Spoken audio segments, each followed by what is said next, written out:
ज़िंदगी में अगर सुकून लाना चाहते हो तो फज्र के वक्त उठना पड़ेगा। और ये वाली आदत मेरी माशाल्लाह से शुरू से ही है। एक बार को तो मैं बहुत ही ज़्यादा नमाज से पीछे हट गई थी, म्यूज़िक वगैरह सुनती थी, लेकिन फिर मेरी ज़िंदगी में बहुत बड़ी तब्दीली आई थी और तब से अल्लाह का शुक्र है, मैं नमाज पढ़ने की पूरी कोशिश करती हूँ।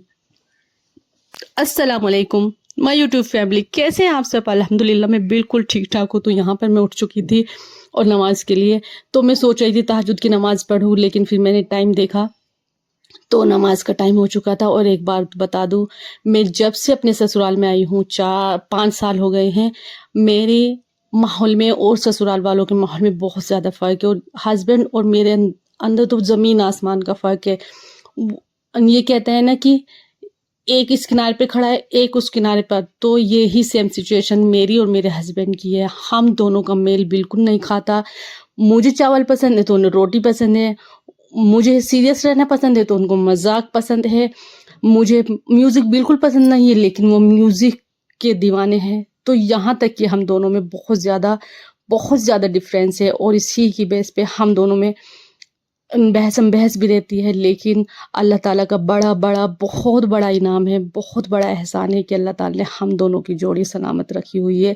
वरना लोगों ने कोई कसर नहीं छोड़ी हमारी ज़िंदगी बर्बाद करने की। और स्पेशली मेरी जेठानी का इसमें बहुत बड़ा रोल रहा है कि उसने मेरा घर तोड़ने की बहुत ज़्यादा कोशिश की। तो एनीवेज, ज़िंदगी में अप्स एंड डाउन तो आते ही रहते हैं। तो यहाँ पर मैं नमाज पढ़ ली थी, मैंने नमाज पढ़ ली थी, कुरान शरीफ पढ़ ली थी और बच्चे भी सो ही रहे थे। आपने देखा कि अंधेरा हो रहा था।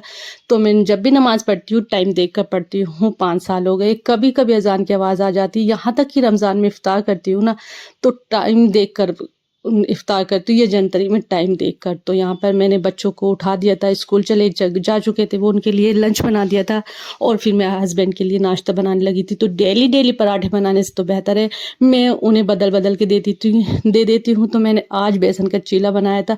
जब हम बचपन में थे तो मेरे अब्बू जो थे वो बनवाया करते थे बेसन का चीला और मीठा चीला। तो मैंने यहाँ पर बेसन का चीला बना दिया था, बिल्कुल सिंपल तरीके से बनाया है।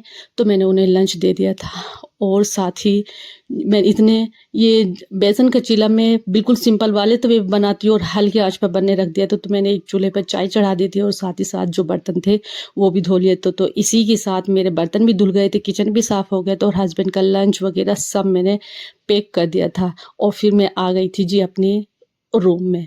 तो देखिए, ससुराल बड़ा हो या छोटा हो, चाहे आपका आलिशान घर हो ससुराल में या छोटा, लेकिन एक लड़की को मिलता है एक कमरा ही और वो कमरा उस लड़की का पूरी कुल कायनात बन जाती है, उसकी जन्नत बन जाती है। और यकीन जाने, जो सुकून हमें अपने इस कमरे में मिलता है दुनिया की कोई दौलत नहीं है जहाँ हमें मिल सके।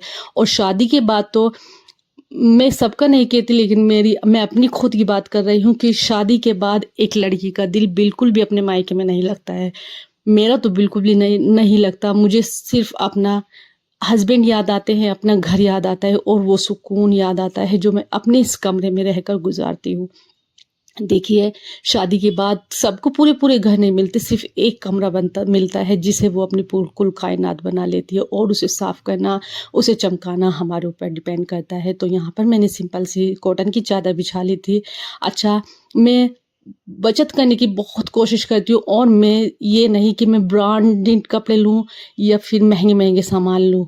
जो हमारे बजट में आता है मैं वो ले लेती हूँ। और यहाँ पर मैंने सिर्फ 250 की ये चादर ली थी कॉटन की, और ये धुल भी चुकी है कई बार, लेकिन इतनी प्यारी चादर थी और बहुत ही अच्छा इसका कपड़ा निकला था। कभी कभी हमें चीज़ें बहुत ही अच्छी मिल जाती है। तो खैर, यहाँ पर बच्चों के स्कूल जाने के बाद और हस्बैंड के जाने के बाद मैं सफाई पे लग गई थी। अच्छा, बहुत सी मेरी बहनें ऐसी हैं जो बच्चों के स्कूल जाने के बाद और हस्बैंड के स्कूल जाने के बाद क्या करती हैं, या तो मोबाइल में लग जाती है या फिर किसी से बात करने लग जाती है, या फिर कोई महल्ले पड़ोस का आ जाता है तो उससे बातें करने लगती है। देखिए, अगर आपको अपनी ज़िंदगी को मेंटेन करना है तो आप इन सब झमेलों को बाय बाय कह दीजिए।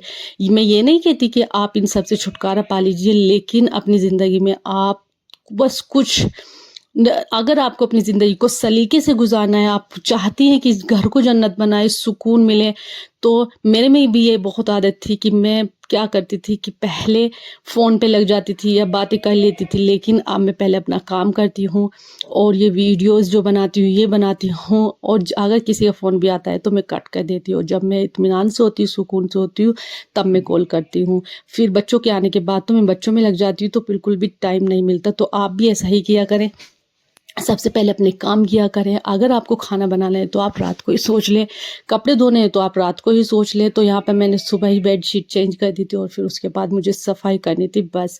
अच्छा, जब हम साफ साफ चादर बिछाते हैं, क्लीन क्लीन, ये नहीं कि आप नई चादर बिछाई, जो आपके पास मैसर हो आप उसमें बिछाए। देखिए, मेरा 2 कमरे का फ्लैट है ये, जो मैं अपने हस्बैंड के साथ रहती हूँ। तो यही मेरी कुल कायनात है, और अल्लाह ताला सब लड़कियों को अब उनके घर बहुत ही ज़्यादा सुकून से रहना नसीब करे। और अगर मुझे खाने की तैयारी करनी होती है तो मैं खाने की तैयारी भी कर लेती हूँ, लेकिन मेरी ज़्यादा कोशिश होती है कि मैं सुबह में ही सब्ज़ी बना लेती हूँ, क्योंकि हस्बैंड को ताज़ा लंच देती हूँ, तो उसमें ही मैं सुबह बना लेती हूँ। और ज़्यादा कोशिश मैं ये करती हूँ कि 2 टाइम हमारी सब्ज़ी चले। अब हमारे घर में ये नहीं है कि हम नॉन वेज खाएँ, हम नॉन वेज और वेज दोनों खाते हैं। ज़्यादातर तो मेरे हस्बैंड जब बाहर जो सब्ज़ी ले जाते हैं तो वेज ही ले जाते हैं, तो इसीलिए मैं वेज बनाती हूँ। तो यहाँ पर मैं कपड़े भी धोने लगी थी और सफाई मेरी हो चुकी थी। अभी स्कूल से बच्चों का आने का टाइम नहीं हुआ था और बच्चों को लेने में खुद जाती हूँ। सुबह में हस्बैंड छोड़ देते हैं और मैं उन्हें स्कूल से लेकर आती हूँ। तो यहाँ पे मैंने सोयाबीन ले लिया था। अच्छा, सोयाबीन खाने के बड़े फ़ायदे हैं, मुझे तो बहुत ही ज़्यादा अच्छे लगते हैं। शादी से पहले तो मैं ये नहीं खाती थी, लेकिन शादी के बाद जब ससुराल में ये वाली चीज़ें बनती थी तो 1-2 बार तो मैंने अवॉइड किया, लेकिन जब मैंने खानी शुरू की तो मुझे बहुत अच्छी लगी। तो यहाँ पे मैंने सोयाबीन बॉईल कर ली थी बस 5 मिनट, और फिर इन्हें ठंडा करके इन्हें निचोड़ लिया था और फिर इन्हें फ्राई करूँगी। अच्छा, सोयाबीन ना आप अपने बच्चों को खिलाया करें, अपने आप भी खाया करें, और जो सोयाबीन चंक्स होते हैं फ्राई करके, वो बहुत ही ज़्यादा मज़े के लगते हैं।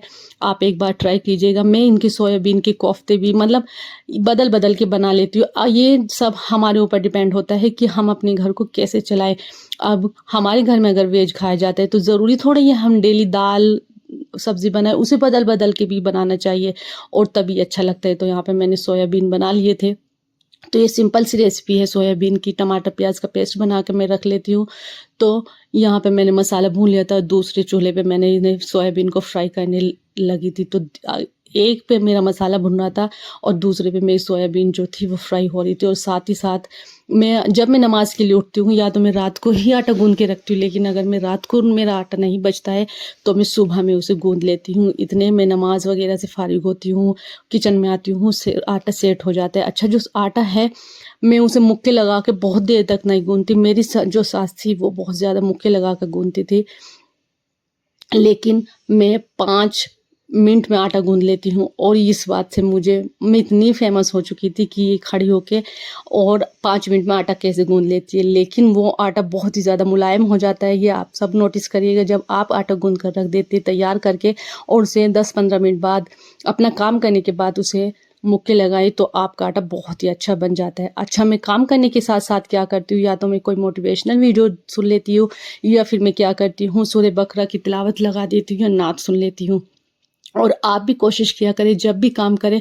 अच्छा, ये वाली आदत मेरे अंदर शुरू से ये है कि मेरी ज़बान पर अल्लाह का बहुत बहुत बड़ा करम है कि मेरी ज़बान पर अल्लाह ताला का ज़िक्र रहता है। जब मैं छोटी थी तो मैं दुरूद शरीफ पढ़ती थी, और अब जो मेरे ज़बान पे आ जाता है वही पढ़ लेती हूँ। ये अल्लाह ताला का बड़ा एहसान है कि मेरी ज़बान को ज़िक्र व अज़कार पे रखा हुआ है। अल्लाह ताला का बहुत बड़ा करम है। अच्छा, जो हम नमाज़ पढ़ते हैं, ज़िक्र व अज़कार करते हैं, ये हमारी इसमें कोई औकात नहीं है। ये अल्लाह ताला का करम है, जिसे चाहे पढ़ना दे दे, जिसे चाहे नसीब करे और जिसे चाहे ना करे। अच्छा, मैं यहाँ पर स्कूल से बच्चों को लेके आ गई थी, और फिर मैं क्या करती हूँ, बच्चों को स्कूल से लाने के बाद उन्हें सुला देती हूँ, फिर उन्हें ट्यूशन भेजना होता है, और फिर शाम को मैं उन्हें